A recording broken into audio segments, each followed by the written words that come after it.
Ciao a tutti, buongiorno, je m'appelle Rita Armenio, je suis accompagnatrice en guérison holistique, c'est-à-dire que lorsque je vous accompagne avec mes soins, je vais prendre tous vos traits en considération et pas seulement me cibler, par exemple, sur le côté physique ou que sur le côté spirituel ou autre.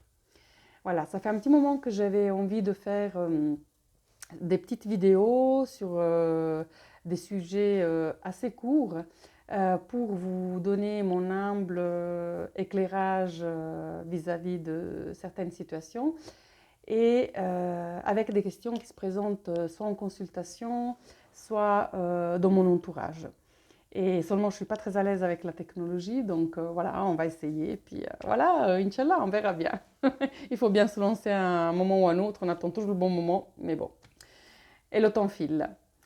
Alors, le sujet aujourd'hui, c'est l'enfant intérieur. Car souvent, en soins ou même dans mon entourage, on me pose la question, mais finalement, qu'est-ce que c'est l'enfant intérieur? Alors, l'enfant intérieur, ce sont toutes ces parties blessées en nous qui se manifestent à n'importe quel moment de notre vie et tout le long de notre vie.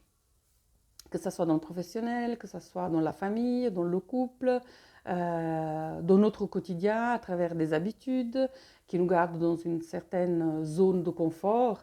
Un mot, un poids à la mode au jour d'aujourd'hui, mais c'est vraiment cette zone de sécurité qui nous réconforte, car on connaît, même si ce n'est pas vraiment confortable, on connaît cette zone-là, donc on n'ose pas, on a la peine à faire un pas en dehors de ces zones-là.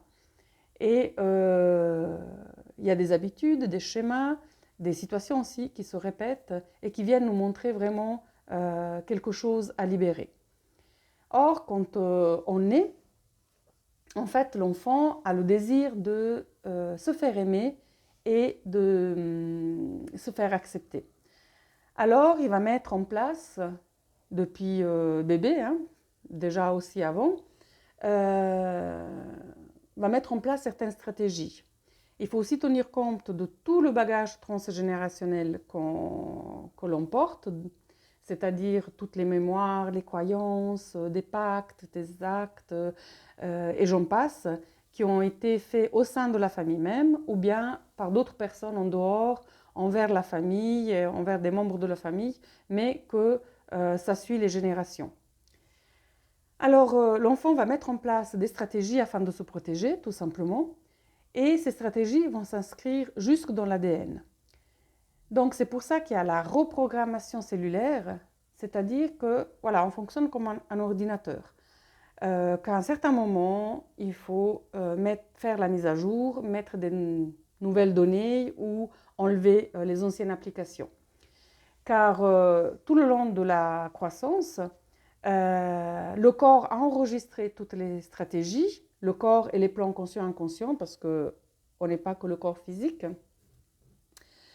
Et on a aussi des corps et des plans conscients et inconscients, donc qui influencent et puis voilà, qui composent le tout. Et le long de notre croissance, en fait, tous ces corps ont enregistré ces stratégies, mais à aucun moment ont reçu l'information d'effacer ces stratégies car on ne vivait plus les mêmes situations.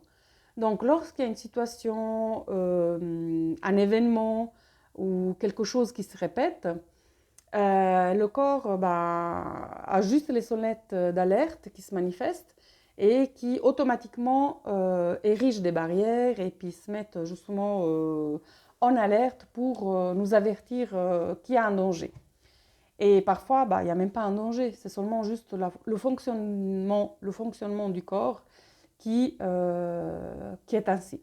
Alors, à travers la reprogrammation cellulaire, on va cibler la problématique du moment vis-à-vis de quelque chose qui se répète, d'une croyance ou autre chose. Et on va installer une nouvelle mise à jour. On va intégrer dans l'ADN la nouvelle information qui va effacer l'ancienne. De cette façon, voilà, on va tout simplement comprendre le mécanisme de ce qui se passait avant.